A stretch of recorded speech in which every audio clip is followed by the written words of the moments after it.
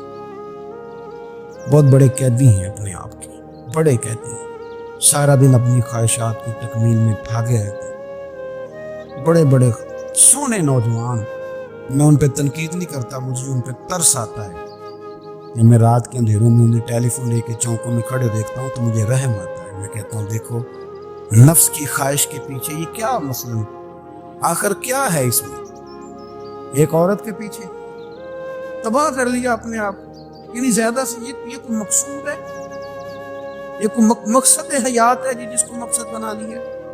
میرے عزیز بات کو سمجھ لے، اتنا خوبصورت آدمی ہے اور اتنا اس کا اونچا قد کاٹ ہے، اور کیا کس کے پیچھے یہ بھاگا ہوا ہے؟ بڑا سمجھدار، دانشور، عقل مند آدمی، ذی روح بندہ، لیکن اس کا سٹیٹس آپ یہ ملاحظہ کریں کہ وہ 20-40 ہزار کی خاطر جھوٹ بولتا ہے، دھوکہ دیتا ہے، فریب اور فراڈ کرتا ہے.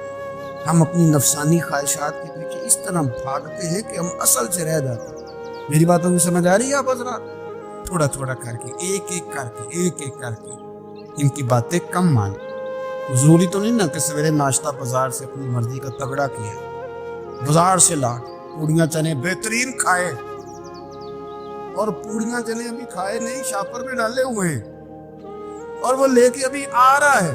ساتھ ہی رستے سے گوشت بھی چھوٹا اچھا لگا تو 2 کلو وہ بھی لے آئے کہ پوڑیاں چنے کھاؤں گا اور دوپہر کے لیے گوشت پکاؤں گا. اور پہلے یہ تو کھا لے صاحب، اس سے تو نجات پا لے. یہ پتہ نہیں ہضم ہوتا ہے کہ کچھ اور کرتا ہے تیرے ساتھ، لیکن وہ گوشت بھی ساتھ لے آئے. یعنی ٹیبل پہ، ناشتے کے ٹیبل پہ بیٹھ کے فیصلہ ہو رہا ہوتا ہے کہ ہم نے کیا کھانا ہے، ہم نے کدھر جانا ہے.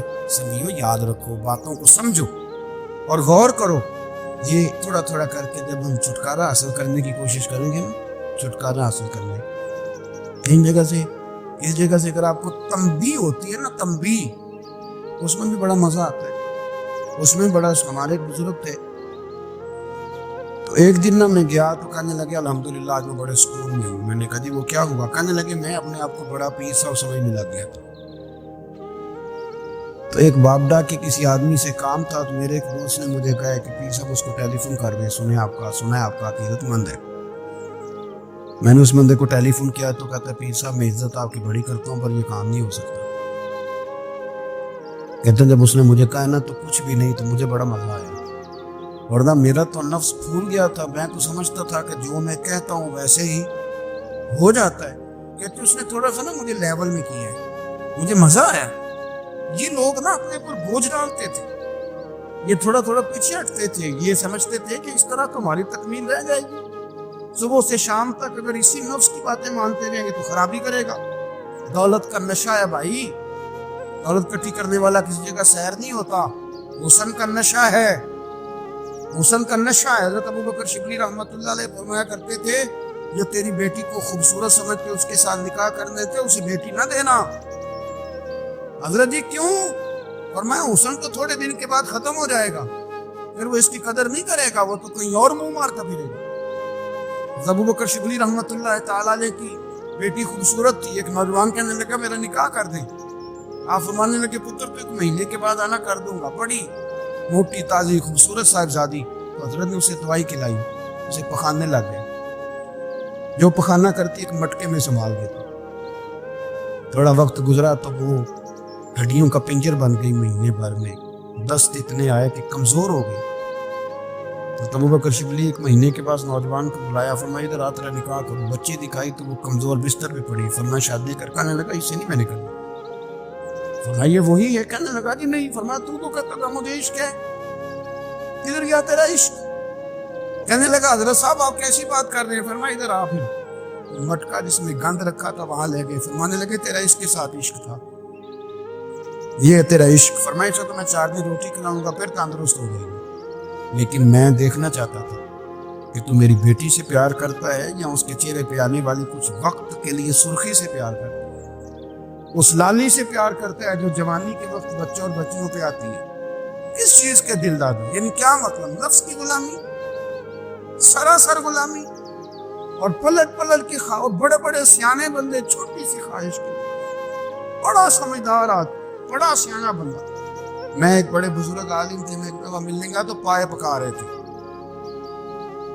خود پائے پکا رہے تھے، تو وہ بڑے پیار کی بات ہوتی ہے نا، تو تامت باندھی ہوئی اور بڑی جناب خستہ حالی، اور وہ پائے پکا رہے ہیں۔ تو میں نے ان سے کہا، میں نے کہا حضرت جی پائے تو کسی اور نے بھی پکا لینے تھے، آپ بخاری لے کے بیٹھتے، چلو میری طرح کا کوئی بندہ آپ سے استفادہ بھی کر لیتا۔ اب پائے آپ لائیں گے، پھر پکائیں گے، پھر آپ کھائیں گے، تو یہ تو 24 گھنٹے آپ کسی کام میں گزر جائیں گے۔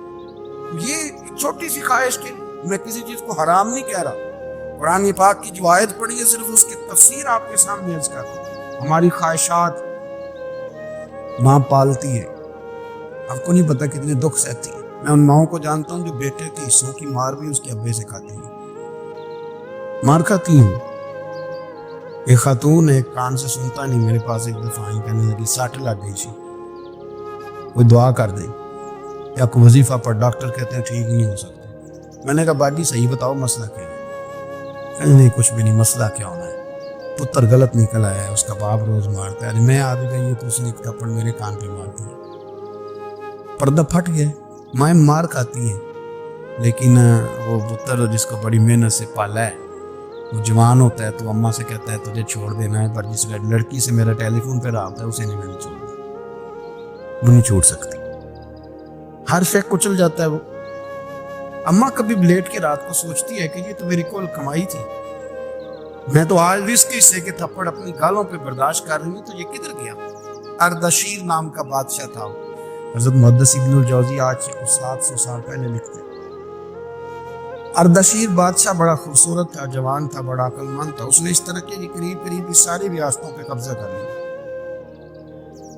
بڑا عقل مند زیرک تھا، قبضہ ہو گیا۔ ایک بادشاہ بڑا سخت تھا، اس کے ساتھ جب پنجہ آزمائی ہوئی تو اردشیر کہتا ہے اس پہ میرا قبضہ نہیں ہو رہا تھا، اور جب ہم نے ساری ریاستوں نے مل کے اس پر حملہ کیا تو ایک قلعے کے اندر قلعہ بند ہو گیا۔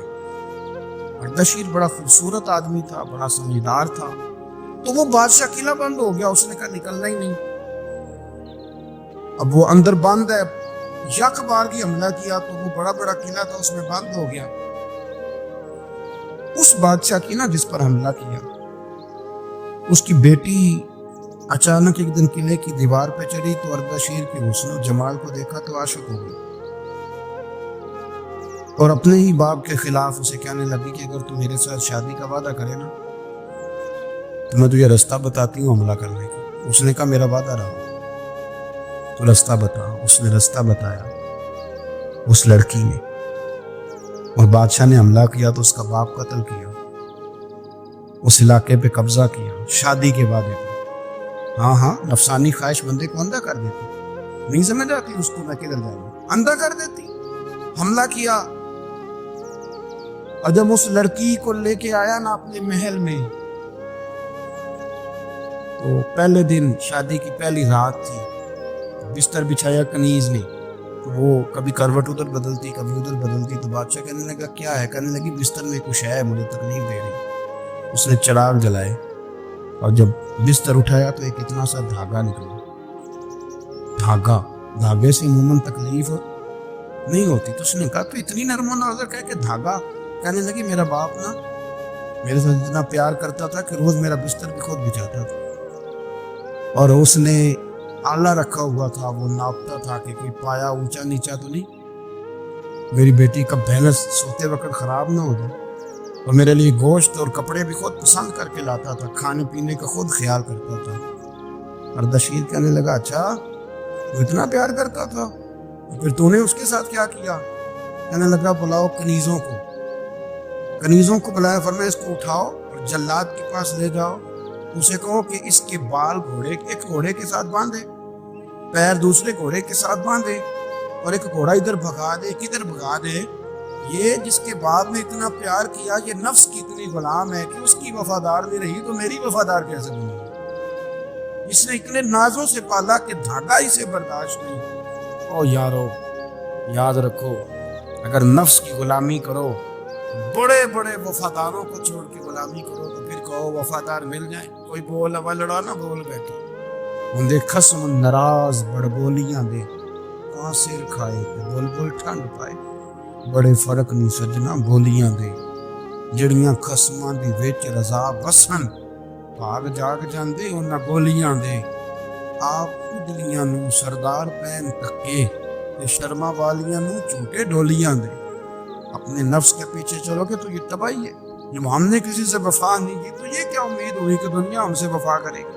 اللہ رسول کی مرضی کے مطابق اصول پسند زندگی بنائیں، ایک ایک کر کے اپنی خواہشات سے پیچھے ہٹیں، تھوڑے پہ گزارا کرنا سیکھیں، اپنے نفس کو سمجھائیں، ضروری نہیں کہ روٹی ہر وقت مزے کے لیے کھائی جائے، کبھی کمر سیدھی کرنے کے لیے خشک روٹی بھی کھا کے دیکھو، کبھی سادہ کھانا اس پہ بھی اکتفا کرو، کبھی تھوڑا کھر کے اچھے طریقے سے سادے کمرے میں بھی اللہ کو یاد کر کے دیکھو، نفس کے پیچھے نہ بھاگیے گا، تباہی کرے گا۔ فرمایا خواہشوں کے پیچھے نہ چلنا، تمہیں اللہ کے راستے سے بہکا دیں گی، اور فرمایا بے شک ان کے لیے سخت عذاب ہے جو اللہ کے راستے سے بہک گئے۔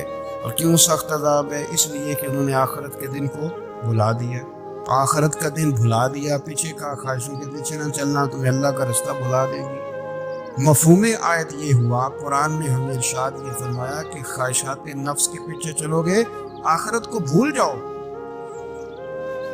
تمہارے ذہن میں یہ بات نہیں رہے گی کہ میں نے مرنا بھی ہے، پھر لوگ معاذ اللہ ثم معاذ اللہ یہ کہیں گے کہ بھائی یہاں جینے دو نا، پھر آگے جائیں گے تو دیکھی جائے گی۔ لوگ بھول گئے مرنے کو، ہماری ساری جدوجہد زندہ رہنے کے لیے ہے، ساری 60 70 سال کے لیے سارا کچھ ہے۔ آپ دیکھ لیں، ٹٹول لیں کسی بندے کو، صرف جتنی محنت کر رہا ہے وہ جینے کے لیے کر رہا ہے۔ رب کریم کے بندے جتنی محنت کرتے تھے مرنے کے لیے کرتے تھے، تو مرنے کے لیے کوشش کرتے تھے کہ مر جانا، اس کے لیے جدوجہد، ہم جتنی جدوجہد کر رہے ہیں ساری جینے کے لیے۔ میرے رسول کریم صلی اللہ تعالیٰ علیہ وسلم کا ایک فرمان ہے مسند امام احمد بن حنبل میں، اور بڑا نرالا، بڑا انوکھا اور بڑا معنی خیز ہے۔ حضور سید عالم صلی اللہ تعالیٰ علیہ وسلم نے فرمایا بڑا بیوقوف ہے وہ شخص، ذرا ترتیب دیکھیے، حضور کی زبان سے نکلے ہوئے حکمت کے موتی، مسند امام احمد بن حنبل، فرمایا وہ بڑا بیوقوف بندہ ہے جو چلتا اپنی خواہشات نفس کے پیچھے ہے اور امید یہ رکھتا ہے کہ رب مجھے آخرت میں انعام عطا کرے گا۔ چلتا کس کے پیچھے؟ خواہش کے پیچھے، اور کہتا یہ ہے کہ اللہ مجھے قیامت میں انعام دے گا، تو انعام تو اسے دیا جاتا ہے نا جو کوئی محنت کرتا ہے۔ دیکھیں نا، جس کا منہ پنڈی کی طرف ہے تو پنڈی وہ پہنچے گا، کہ وہ جس کا منہ پنڈی کی طرف ہے وہ لاہور پہنچ جائے گا۔ منہ پنڈی کی طرف کرنا اور خواہش لاہور کی رکھنا، منہ کر لینا لاہور کی طرف اور خواہش پنڈی کی رکھنا، تو بھیا یہ تو نہیں نہ ہوگا۔ پیچھے جو چلے خواہشات نفسانیہ کی، ہمارے ہاں نا بہت بڑا رٹا ہے۔ آپ یقین کریں، میں اکثر کہتا ہوں، میں یہ کہا کرتا ہوں کہ ہمیں نا اپنی مرضی کا سارا کچھ چاہیے، اپنی مرضی کا سارا کچھ۔ ابا جی بھی اپنی مرضی کے، بچے بھی، استاد بھی، پیر صاحب بھی، پیر صاحب بھی، یعنی میری مرضی کی ہونی چاہیے، بھائی وہ پیر صاحب ہے یا تو تم اس طرح کرنا کہ تم خود پیر بن جا، وہ بھی میری مرضی کا، ہر شے میری مرضی کی۔ بلکہ قرآن مجید کے 13ویں پارے میں تو رب فرماتا ہے لوگوں نے نفس کی خواہش کو خدا بنا لیا، نفس کی خواہش کو خدا بنا لیا، اس کے پیچھے بھاگتے ہیں۔ اپنی خواہشات تھوڑی تھوڑی کم کریں، زندگی میں تھوڑی کم کریں۔ پرانے کپڑوں پہ بھی ایک سیزن نکال کے دیکھیں۔ ایک وقت کا کھانا جو اپنا آپ کا من بڑا چاہ رہا ہے نا، تو ایک وقت کا کھانا صرف اللہ کی رضا کے لیے کسی غریب کو دے کے دیں۔